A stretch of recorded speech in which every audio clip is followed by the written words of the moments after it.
And I have one that was I have one that was given to me as a shower gift close to 55 years ago, because I was married for 52 years, and it came with warnings about what I might and might not do with it to cure bad behavior.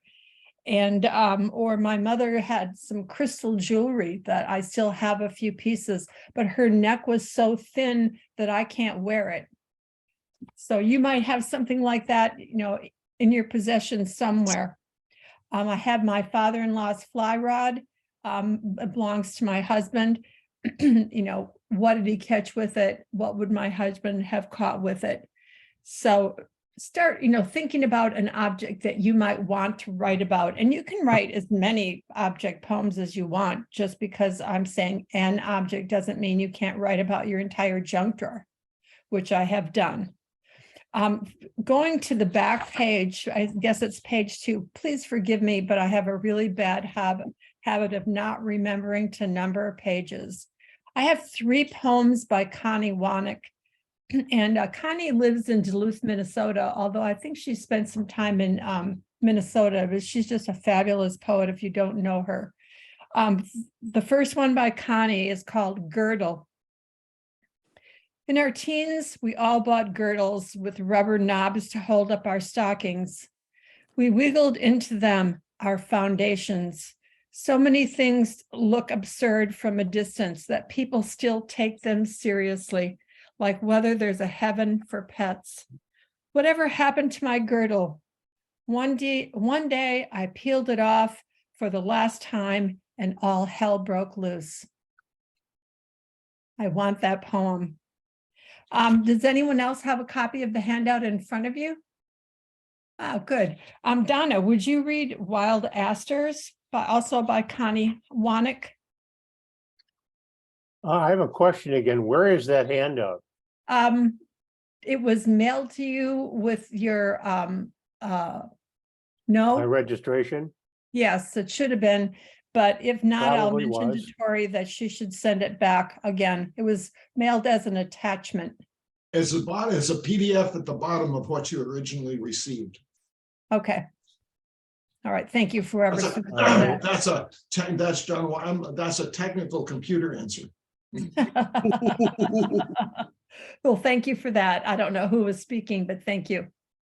Donna, would you mind reading Wild Asters for Laureate? Sure. Wild asters. When the nights cool, then bloom the asters at the wild edge of the graveyard. More white than blue this fall, half flower, half feather, a study in modesty. We haven't time for them, not that they mind. We aren't the mower nor the browsing deer. They haven't time for us. Quickly now, to seed before the to seed before the wind dies. Thank you. The cold reading. Yeah, thank you. I know. Again, when you look at these sample poems, go back and look at them to see what the author has done to you. Connie gives us very little description of the girdle, but if you're of a certain age, you remember them and the knobs that were used to keep up your stockings. I had a gym teacher when I was a junior in high school who said, if you girls need girdles now when you're 17, she said, you're going to need steel plates by the time you're 40. I took off my girdle and threw it in the trash and never wore one again. It's like the most miserable accoutrement ever. Who would like to read Jump Rope, again by Connie Wannick? Yes. Jan Bosman. You'll have to unmute yourself. Yes, Jump Rope. Karla, I'd like to do a cruiser when the time comes. Okay. Jump Don't Rope. fight about it now. Jump Rope. There is menace in its relentless course, round and round, describing an ellipsoid, an airy prison in which a young girl is incarcerated. Whom will she marry? Whom will she love? The rope, like a snake, has the gift of divination, yet reveals only a hint, a single initial. What if she never misses? Is competence its only reward? Will the rope never strike her ankle? Love's bite? The enders turn and turn, two-handed, as their arms tire, their enchantments exhausted. It hurts to watch her now, flushed and scowling, her braids lashing her shoulders with each small success. I'm reminded when I read that about playing hopscotch and, you know, doing the drawing on the sidewalk, and of course, jump rope, we all did it. I don't know how, as clumsy as I am, how I managed to jump in and out of that rope, jump in and then jump out the other side. I have no idea, because I barely can make it up and down the steps without, you know, falling on my butt. So, okay, let's take, I think it's Ed, who Yep. ponied up for Ted Kuzer, the box turtle. Thank you. Can you hear me? Yes. Okay. Box turtle. On a mission this day, she lifts her feet a little higher than she needs to, as if she is stepping through somebody's flower bed and knows she has to crush a few petunias, her head far out ahead of the damage, as if to disavow it, a head like the tongue of a wagon, the future pulling her forward jerkily over the uneven yard. Following under her shell is her burden of eggs, pearly as tapioca, and all four legs for digging, lifting their wrinkly knees. Nobody does it like Ted Kuzer. I'm sorry. He can take a metaphor and extend it like forever. But again, I'm just struck by the details and the way he puts things together. You can see this turtle with her head far out, like the tongue of a wagon, and her stepping carefully over the flowers. You know, once again, the idea of the future pulling her forward, as we find out near the end of the poem that she's dropping eggs and, you know, on her way to, you know, laying her eggs, which is of course her future. So wonderful. Thank you, Ed. And then we're going to turn it over to The Empty Shotgun Shell, another Ted Kuzer poem. Who would like to read that? Had Fippen Wenty? You need to unmute yourself. Unmuted, okay. All right, Uh-oh. thank you. Yes. An empty shotgun shell. It's a handsome thing in its uniform, all crimson and brass, standing guard at the gate to the field. But something is wrong at its heart. It's dark in there, so dark a whole night could squeeze in, could shrink back up in there like a spider, a black one with smoke in its hair. Again, holy cow. I mean, he's, you know, the shotgun shell is red, the inside of it's dark, especially if it's been fired. And it's dark in there, so dark a whole night could squeeze in. Incredible.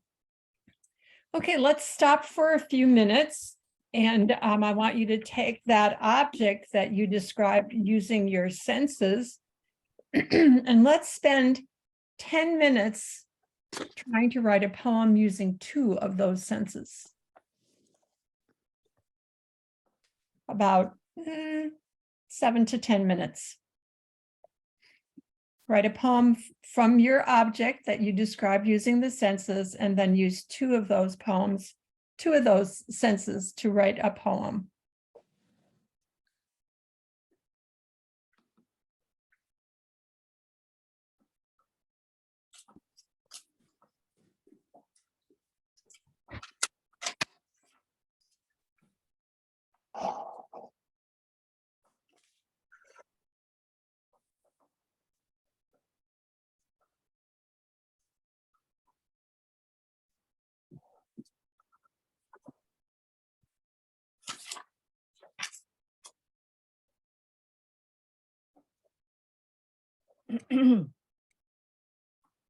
Karla, let me know at any point if you want me to share the handout.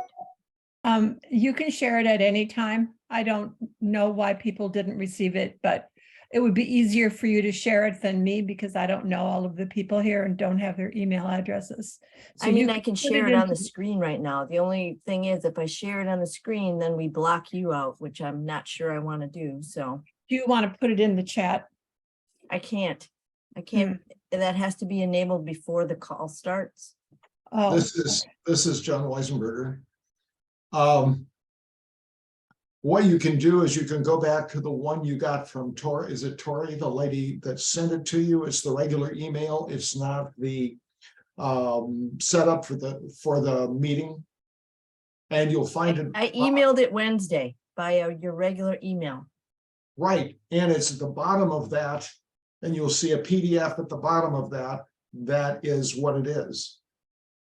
Right? You see it? Okay, so anybody that wants it can go to that email and click on the PDF at the bottom, and that'll bring it up. If you care. Okay, I'm going back to sleep.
Okay, a couple more minutes.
Okay. I really lost track of time, so I apologize if I didn't give you quite 7 to 10 minutes. But, and Kathleen over here has been accosted by her kitty, and I'm having a good time watching. Kitty wants you to pet her. He does, yeah. Well, I know there are a lot of us here, but I'm wondering if there are 3 or 4 of you who are willing to share at this point what you've written, all of us understanding that this is a draft and not a final product, and that there's work yet to be done. Is there anyone who'd like to share? Sure. Mr. Ed. Okay. My plastic shoehorn clatters to the floor. I pick it up. It shines.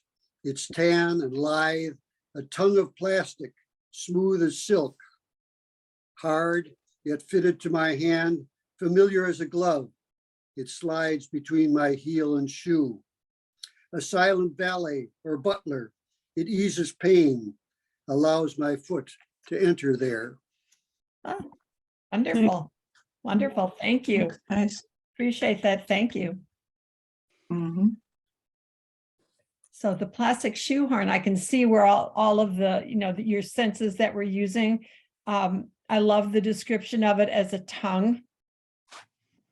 Because that, that's, I guess. That came from Cruiser. That came from Cruiser.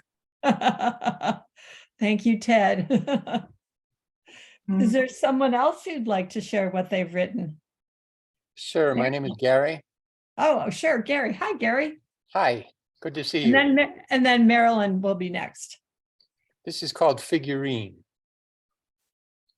Alabaster it may be, the small sculpted humanoid figurine from Africa, given by a friend, not 6 inches tall, from its base cream white to the top of the head, and smooth, like the worry stone I finger in my pocket.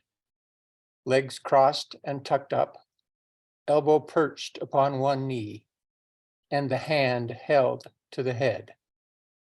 Always there on my desk. The hand held to the head. Is it pain or worry or sorrow you feel? You have no face to show me.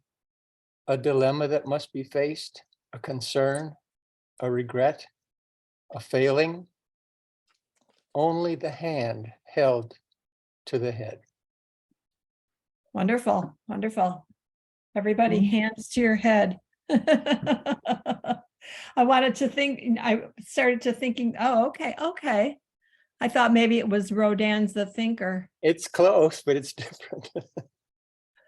Thank you. That's a wonderful start. That's a wonderful start. Okay, Marilyn. Hi, Marilyn. You need to unmute, dear. Okay, Yeah. thank you.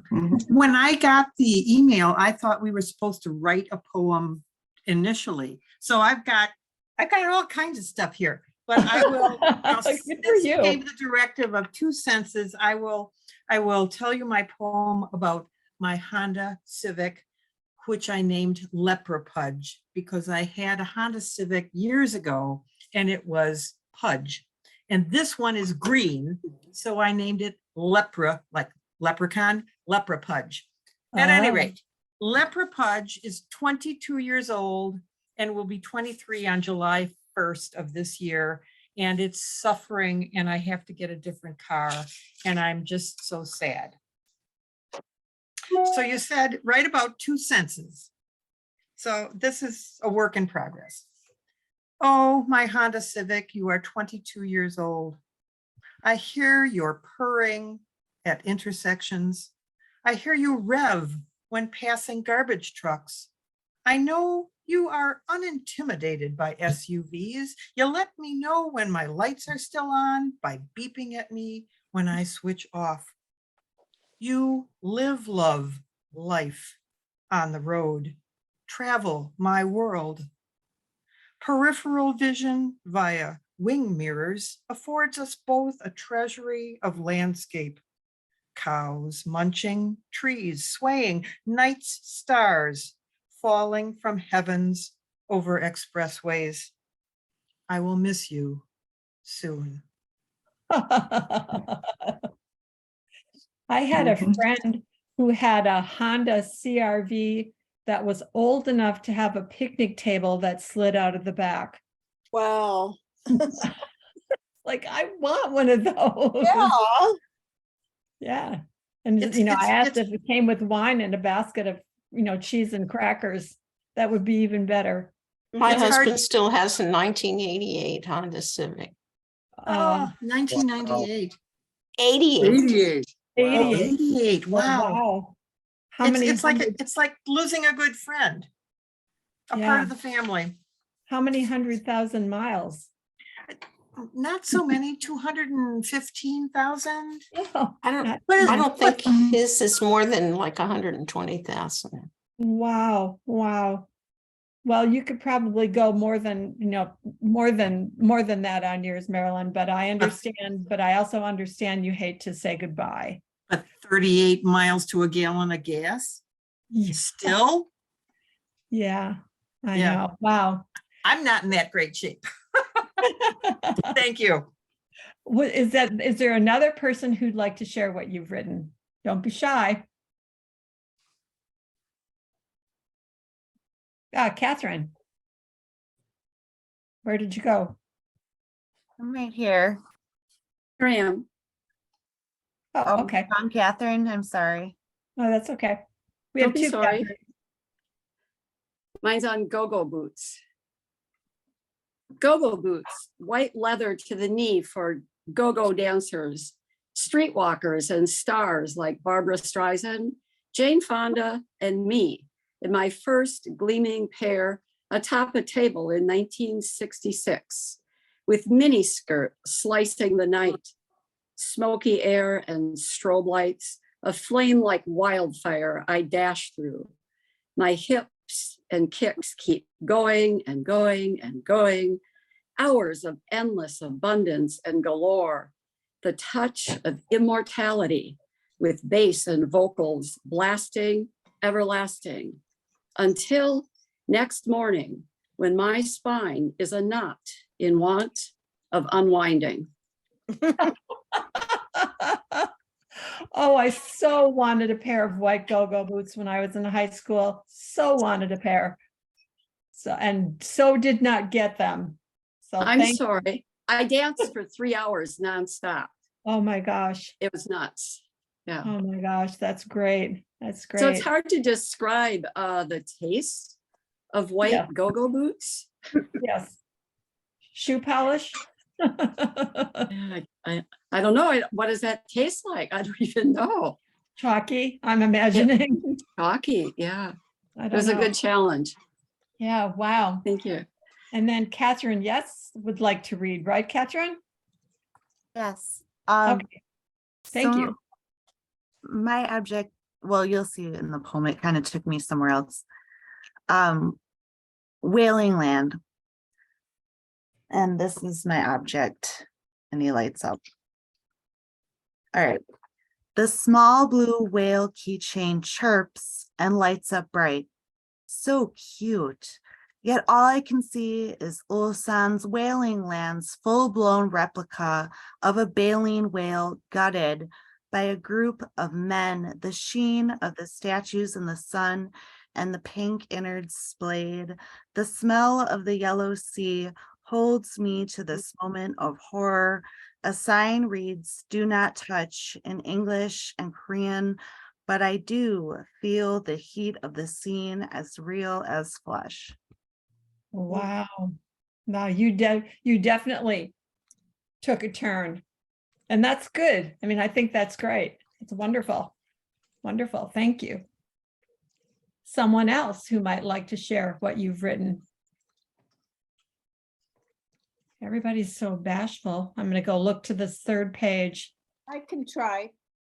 And I'm who's that? Hey, Who's Robbie. Betty Park. you have to unmute yourself. I did. Oh, okay, good. Can you hear me? Yes. Okay. My object is difficult, although it's above me on the cabinet. The large parrot in the cage on the cabinet above me is smooth and cool, colors muted. His beady black eyes shine. He stands very still on a metal branch in a fancy copper cage, looking forever toward the window and the lake beyond.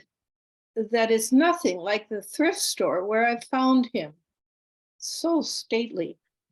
The only smell of him is in his name, Cheeto. Cheeto? Cheeto. Wonderful. Wonderful. It's a big metal parrot. He's not real. Yeah. Right. Yeah. His name is great. Yes. Yes. Well, I found something out that I didn't know when I moved to California 2 years ago. My husband and I stayed in Pasadena for 2 months, and there are wild parrots here. And they're a noisy, raucous bunch. And I've not really seen them in Lakewood, but in Pasadena, they would, about 5 o'clock, they would start, flocking up and flying around, squawking like crazy. I'd never seen anything like it. And of course, legend is that, there's lots of legends on how they, came, but, someone said it was a pet shop that closed and they let them out. And there's lots of different legends about the Pasadena parrots, but that's cool. That's cool. Your parrot that's sitting on top, right above you.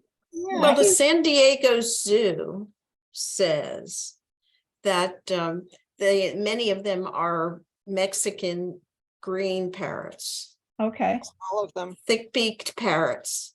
Okay. There are a few escaped parrots. I've seen them, but I think for the most part, they're Mexican green Okay. parrots. All right, cool. Well, We I'd have love tons in Long Beach too, Karla. you I'll do. take you on a tour. Yeah, you'll send them my way. All I have are your crows. We got lots of parrots and a few other kinds of birds. And last call, anyone else want to share before we move on? This is John. Oh, okay, John, and then Robbie. Okay, well, I'm gonna do two. I'll do the better one first. This is one I had laying around and I thought of you guys. It's called Early Morning Muse.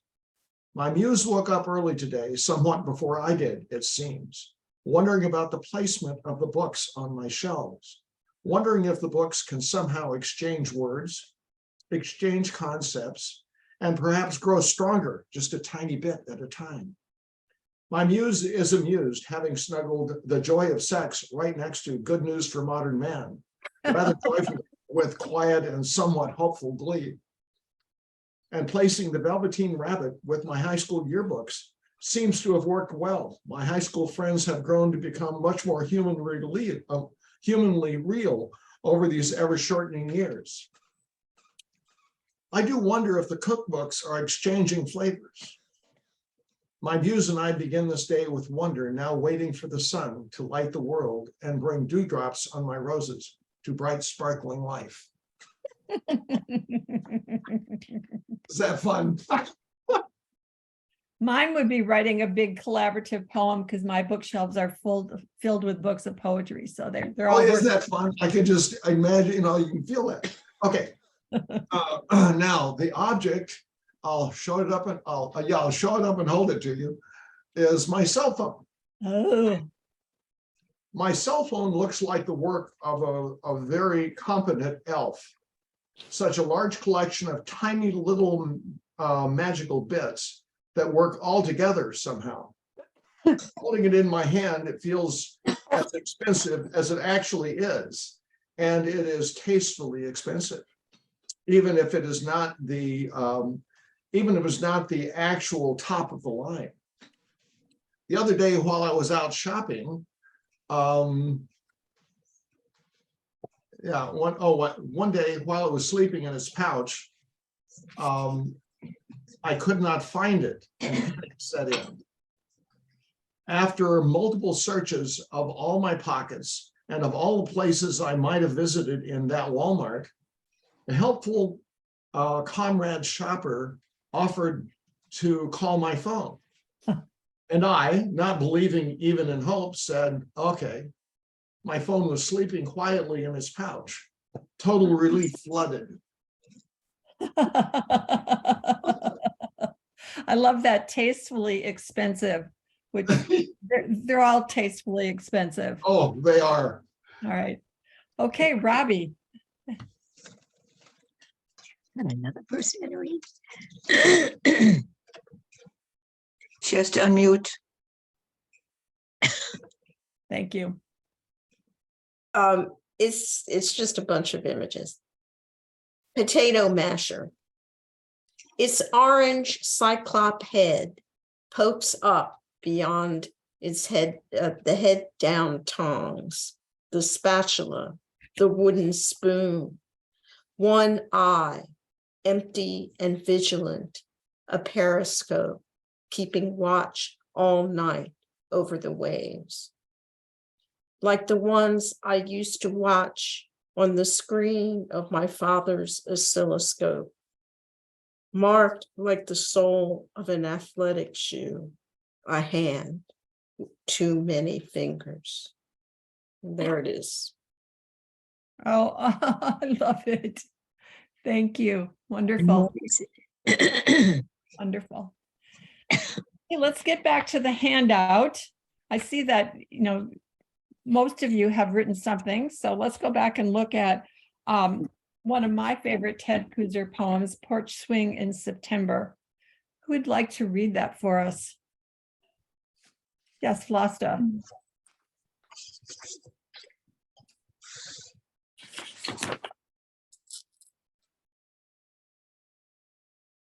I'll read again if no one else wants to.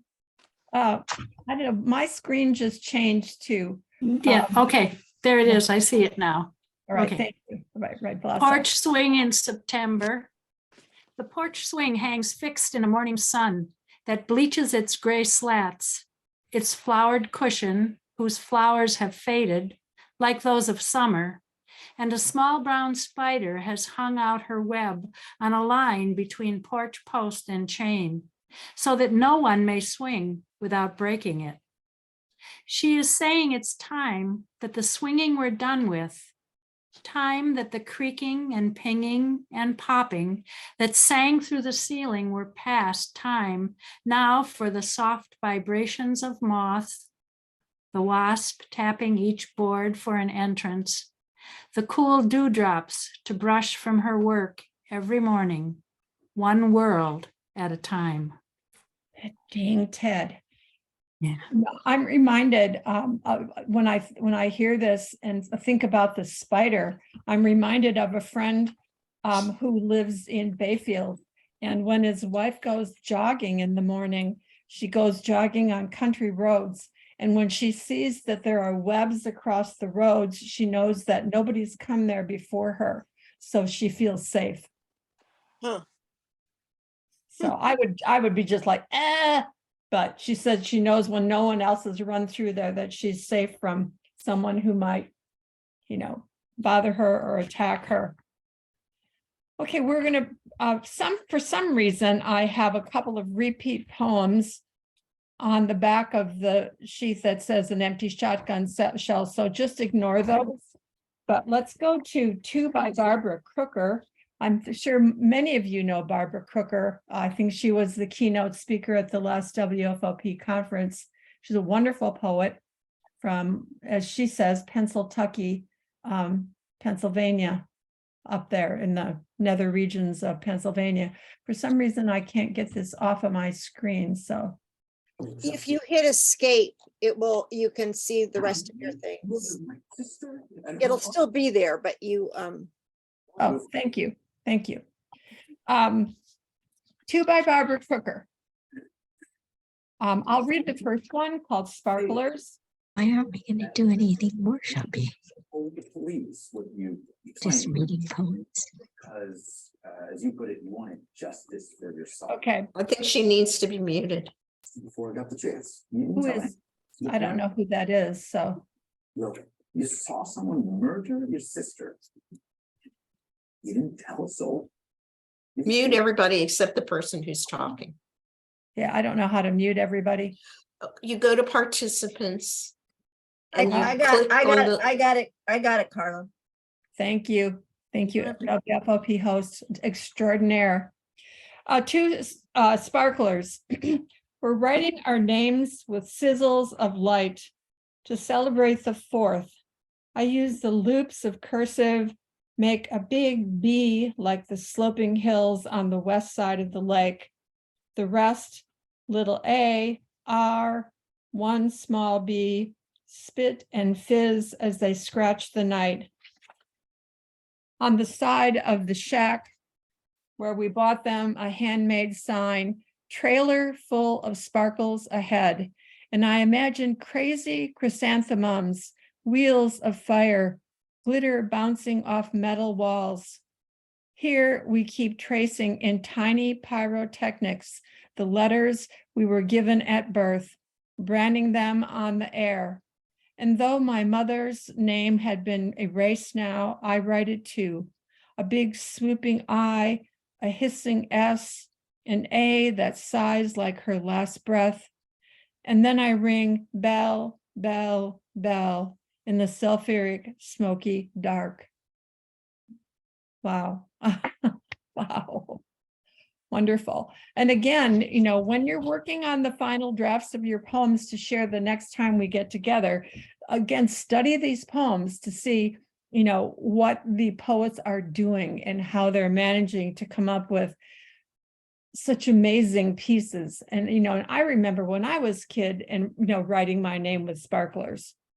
I don't, they're kind of dangerous. I don't recommend it with really small children, but I'm guessing all of us have done it at some point, writing her name with sparklers in the air. So, Oriental Poppies, who would like to read that one? Kim Parsons. Please unmute. Okay. Thank you. Oriental poppies. Lit matches struck in the dark, road flares burning. These poppies smolder by the bird bath where we brought my mother's ashes when her life wicked out. Each flower is splotched with black, night at the heart of burning day. Light shines through the petals, translucent as skin. At the one end, her bones shone through the skeleton wanting to dance. The poppy's orange tango, the wild fandango with the wind. Nothing in English rhymes with this color, not porridge, not ordinary, not original. We only have one mother. Reach for a blossom, twirl it in your fingers, a dancer on an unlit stage. Every gardener knows about loss, thinning, pruning, the appetite of rabbits, how frost waits in the wings, sharpening his shears. Again. Takes my breath away. Wonderful, thank you. And I'm looking at the rest of my poems, trying to watch my time because I'm going to have you guys do a little bit more writing. If we don't get through all the poems, then you'll have some homework to read the rest. Who would like to read The Bagel?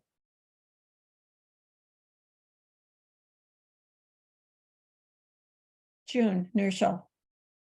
Thank you. Please unmute.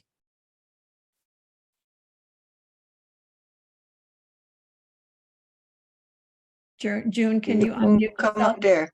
Got it. Thank Got you. it. Perfect. The bagel. I stopped to pick up the bagel, rolling away in the wind, annoyed with myself for having dropped it, as if it were a portent. Faster and faster it rolled, with me running after it, bent low, gritting my teeth, and I found myself doubled over and rolling down the street, head over heels, one complete somersault after another, like a bagel, and strangely happy with myself.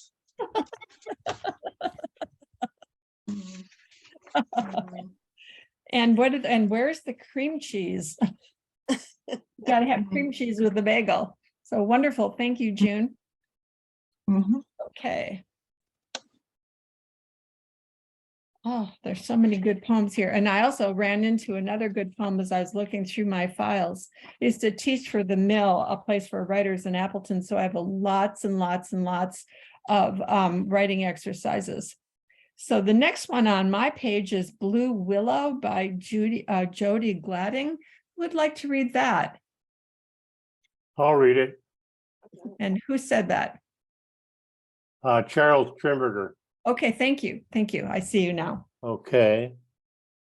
Blue Willow by Jody Gladding. A pond will deepen toward the center. Like a plate, we traced its shallow rim, my mother steering my inner tube past the rushes where I looked for Moses. We said it was a trip around the world in China.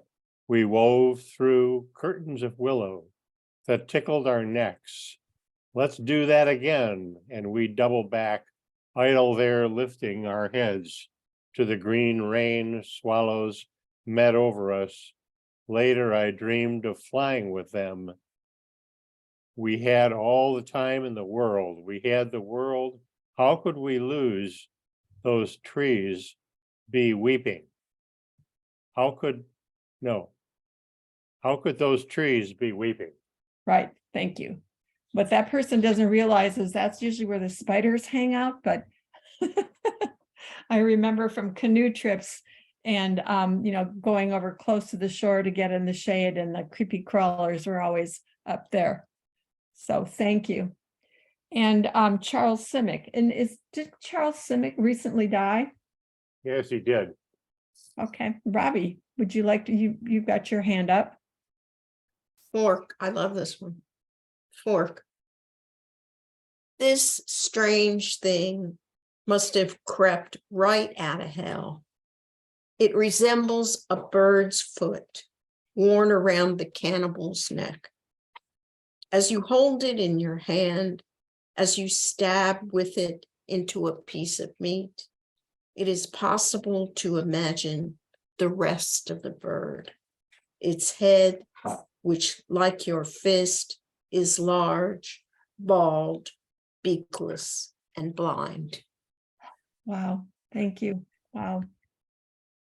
It reminds me of a poem, and I don't think I've included it, but I think it's Chana Block. No, it's not Chana Block, I'm sorry, but it's called The Scissors. And where the writer compares the, beak of the scissors and the two finger holes to the eyes of this prehistoric creature. I cannot remember the name of the author. I'm really sorry. But wonderful. Thank you so much. Okay, let's take some more time. Now that you've had your object and you've written using 2 of your 5 senses, take some time now to write from the object's point of view. So, Robbie, you wrote about your potato masher. What does the potato masher think about what it has to do? So turn it around and write from the point of view of the object.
Hi, buddy.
What do you see? Somebody?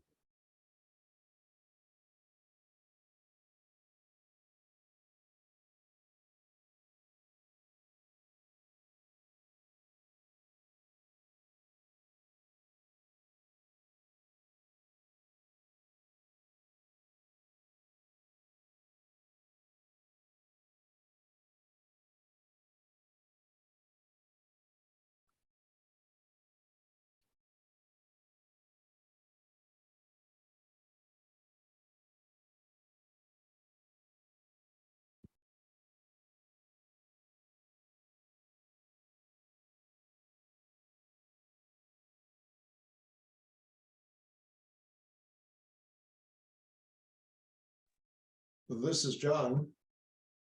I have something I could add. Is that what you wanted? We're still writing. Oh, well, then I'll go wrong some. I was like, Okay. We're still writing.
Okay, a couple more minutes to, polish up what you're working on.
Okay, if you can put down your pencils, if you can.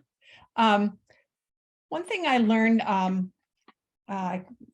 is that when you're doing some writing and you have to stop mid-process, if you rewrite the last couple of lines again, usually they'll get you right back into where you were before someone said, put down your pencil. So that's a thought. Okay, let's just take a few minutes to see if anyone wants to share. No pressure. I'll go, Karla. It's Who Robin. said? It's Who Robin. said? Robin? Okay. Yeah. It's short.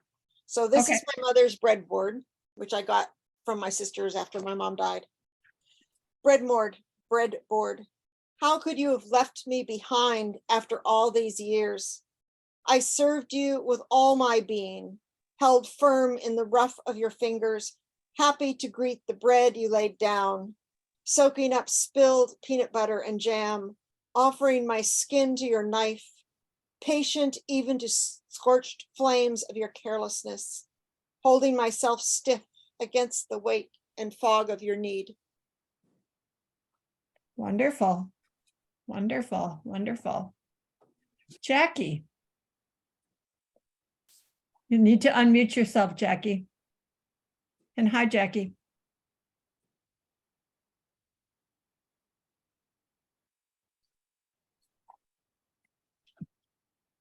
Perhaps it is a runaway star listening inside this sphere.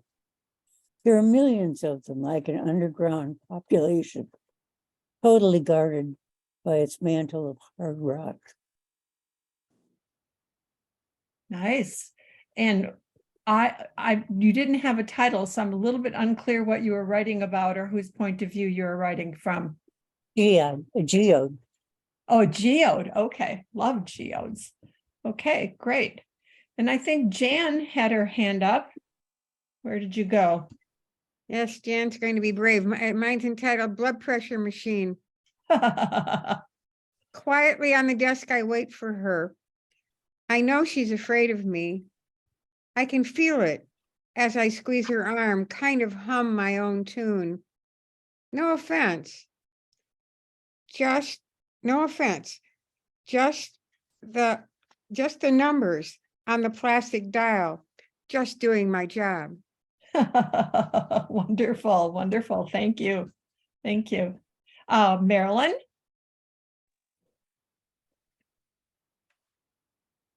Unmute. Okay, can you hear me? Yes, we can.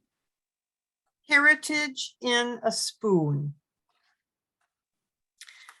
As a little girl, I watched my father make vegetable soup. He chopped onions, celery, carrots, peeled and cut up potatoes, ladled tomatoes, added sweet corn, broccoli, peas. He stirred this wonder with a long wooden spoon, inherited from his mother. Smooth to his hand, cracked a little at the stirring edge, he drummed the 15-inch spoon off the side of the kettle. My grandma was gone from me at age 3. Her spoon became a favorite kitchen sight. When it was brought out from the drawer, I knew soup was coming. That spoon now has a place of honor on my counter. It towers over other utensils in a red filigree container. The spoon can chat with the flour canister next to it and exchange culinary advice with long-stemmed garlic bulbs. My grandma's spoon gives advice to the new bamboo tongs, urges a smaller wooden spoon to stand erect. History is labeled from this spoon. I can visualize my father and his brother standing by their mother at the wood stove, asking when the soup will be done. My daughters gather around me with the same question. Wonderful. And who inherits the spoon if you have daughters? You know, I'm not sure. I think my oldest daughter, because she loves to cook. Okay. Thank All you. right, wonderful. One more. Let's see, did I miss anybody? Let's see. Katie, we haven't heard from you. Can you unmute, Katie? My iPhone. Ah, The iPhone's point of view. Her fingers hot on my newly clean screen. After having clear view of her for seconds, she lifts my weight without proper support. I nearly tumble onto my four-cornered helmet. No, saved when she strokes my edges as she might move her hands over her hips. My sheen blurs with prints of her sweaty fingers, no respect for my clean surface. Now she punches repeatedly with that shaky index finger, fat and squishy at the tip. 2 stabs, 3, enough. I'll get that up for you. Names and events, such serious demands. What happened to games and gambling icons? Her smell indicates garlic at the last meal. Why is she sniffing my edges and inlets? Ouch, that metallic jab into my bay unleashed waves and lit up my battery indicator. I can't wait until she finally puts me face down so I can't see anti-iPad, but I recognize her percussive taps calling her code. wonderful, wonderful, wonderful. Well, back to the handout. There's a poem by Tahimba Jess, Miss Strella Speaks. You think I'm his property because he paid cash to grab me by the neck, swing me across his knee, and stroke the living song from my hips. You think he is a master of all my 12 tongues, spreading notes thick as starless night, strangling spine till my voice is a jungle of chords. The truth is that I owed him, since the word love first blessed his lips, since hurt and flight and free carved their way into the cotton-fused bones of his fretting hand, since he learned how pleading men hunt for my face in the well of their throats till their tongues are soaked with want. Yes, each day he comes back home from the fields, from chain gang fury, from the smell of sometime women who borrow his body. He bends his weight around me like a wilting weed, drinking in my kiss of fretboard across fingertip till he can stand up straight again, aching from what he left behind, rising sure as dawn. So Tahimba Jess has a book, thank you, about lead belly. So I'm gonna guess this is probably maybe lead belly's guitar speaking. So anyway, so yes, and then there's a couple of 2 or 3 more poems that I want to share with you. They're just so stunning that, you know, I feel like I can't, you know, not keep them in a handout. Who would like to read Moira Donaldson's Snakeskin Stilettos?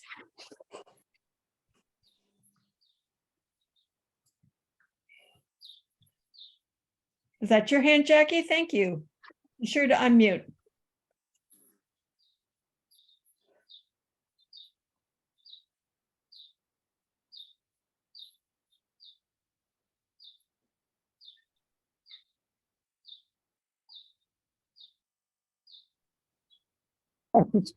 I was on mute. Snakeskin stiletto. 8 years old, you understand. These shoes are different. Not for nothing, as your mother wrapped them in paper, shut them into their box, set them at the very back of the wardrobe. Forbidden. You imagine them on their own in the dark, kissing softly, biding their time. Sneak in, creak open the door, lift the lid, and let them out. Unkissy their fur, their fear. Run your fingers against the fishy scales. Press the fangs of the heel into your palm. Something you've never felt before. These shoes are live and dangerous. Thank you. Thank you. I love that, the fistly scales. You know, trying to figure out what the word fistly means, but I can, you know, it's like, you know, those pillows that have the sequins and you brush down and it's one color and you brush up and it's a different color. That's what I'm thinking of. Okay. One of my very favorite poems by Richard Jones, White Towels. Who would like to read that for us? Yes, Kim Parsons. Thank you. Don't forget to unmute. White towels. I have been studying the difference between solitude and loneliness, telling the story of my life to the clean white towels taken warm from the dryer. I carry them through the house as though they were my children asleep in my arms. It's just like, that's it. You know, I never need to write another poem as long as I live, because that one is just so gorgeous. Okay. And then flipping to the last two pages, the traveling onion. Again, I will not ever write about onions because Naomi Shiabnai has already said all that needs to be said about them. Who would like to read that for us? I'm looking through, I've got a lot of people here.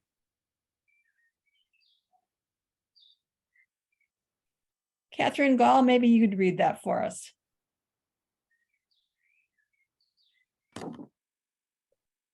Thank you.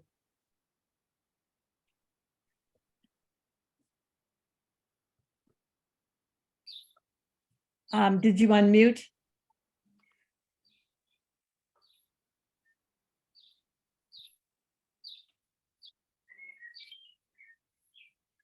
Oh, I've lost her. Who else would like to take the opportunity to read that for us? All right, Sharon Daly. The traveling onion. It is believed that the onion originally came from India. In Egypt, it was an object of worship. Why, I haven't been able to find out. From Egypt, the onion entered Greece and on to Italy, thence into all of Europe. When I think how far the onion has traveled, just to enter my stew today, I could kneel and praise all small forgotten miracles, crackly paper peeling on the drain board, pearly layers in smooth agreement, the way the knife enters onion and onion falls apart on the chopping block, a history revealed. And I would never scold the onion for causing tears. It is right that tears fall for something small and forgotten. How at meal we sit to eat, commenting on texture of meat or herbal aroma, but never on the translucence of onion, now limp, now divided, or its traditionally honorable career, for the sake of others, disappear. Perfect. Yes. Yes. It's perfect. Thank you. Okay. And then the final poem, The Sadness of Wedding Dresses by James Galvin.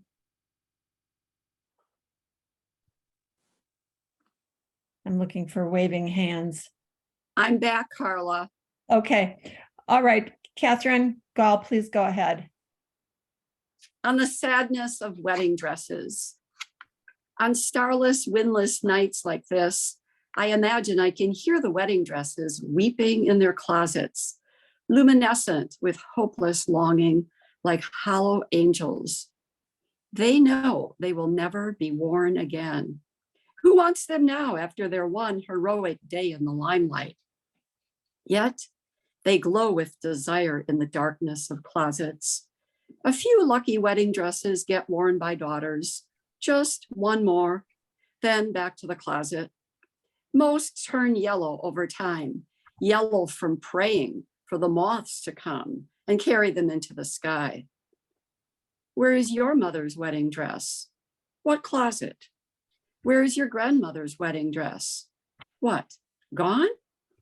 Eventually, they all disappear. Who knows where? I saw one wedding dress, hopeful at Goodwill. But what sad story brought it there? And what sad story will take it away? Somewhere a closet is waiting for it. The luckiest wedding dresses are those of wives betrayed by their husbands a week after the wedding. They are flung outside the double wide or the condo in Telluride and doused with gasoline. They ride the candlescent flames, just smoke now, into a sky full of congratulations. Isn't that great? Oh my God, I read that and that's it. I apologize. I kept getting phone calls that keep coming up on my iPad. I couldn't, could you see that? No, I couldn't. I couldn't get rid of it. And then when I got rid of it, then I lost all of you. So I apologize. Oh, no worries. It happens. Well, ladies and gentlemen, we are almost done for the night. In a month, we're going to come back and share the poems that you have written. Maybe we'll do another exercise. I will certainly answer any questions that you might have about any old thing that comes up. And, I wish you well. I wish I could say hello to everybody personally that I know. I see so many familiar faces and I just want to hug you all, but too far away and it's cold in Wisconsin, dang it. Anyway, I'm so glad to have you all here tonight. And I look forward to seeing you again. And Tori, will you see to it that that handout gets sent again, please? Yes, I will make sure the handout gets sent. And then Okay, thank you so much. Just so everybody knows how it's going to work for the poems, because you really can only cover 20 poems in a 90-minute workshop. So if there are more than that, we will do a random drawing. Okay. And I'll Sounds let those fair enough. I'll let those poets know ahead of time who's reading. Okay, sounds fair enough. Thank you. Wish we could cover everybody, but you've counted 20 poems in 90 minutes? Yeah, that's it. Wow. And yes, and you have to really be commenting in a quick fashion and everybody else just chats. Okay, all right. Oh, good. Okay, wonderful. Thank you. Well, thank you all. Anybody have any questions before I say good night? Karla, would you have a suggestion where these object poems might find a home in publications? I would go, first of all, I would look locally. And locally we have, Bramble, that fine literary magazine that's published by Wisconsin Fellowship of Poets.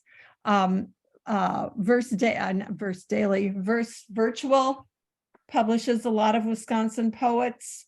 Right offhand, because I've been really lax about sending poems out for publication. But look, one of the best things you can do for yourself is if you're on Facebook, which I confess I am, but I read a lot of poetry on Facebook. And when I see a poem on Facebook that I like, I look to see where it's been published. And then that goes on my list of places to submit. So that's my suggestion, but I would start local. You've got Bramble, you've got the Wisconsin Fellowship of Poets calendar submissions are due at the end of January for 2024. So that's what I would do. Did you say verse virtual? Verse daily. Wait, Verse virtual. Verse virtual. Thank you. Verse virtual. Thank you. Yeah. Okay. Thank you. Jackie? I appreciate the advice, by the way. Oh, you're welcome. Jackie? Yeah. You want I'd to say just like to I'd just like to apologize for coming so late. I spilled a whole pitcher of tea on the floor. Oh. Anyway, I read this material well. Yeah. Well, at least it wasn't a chocolate milkshake. That would Thanks, be Carl.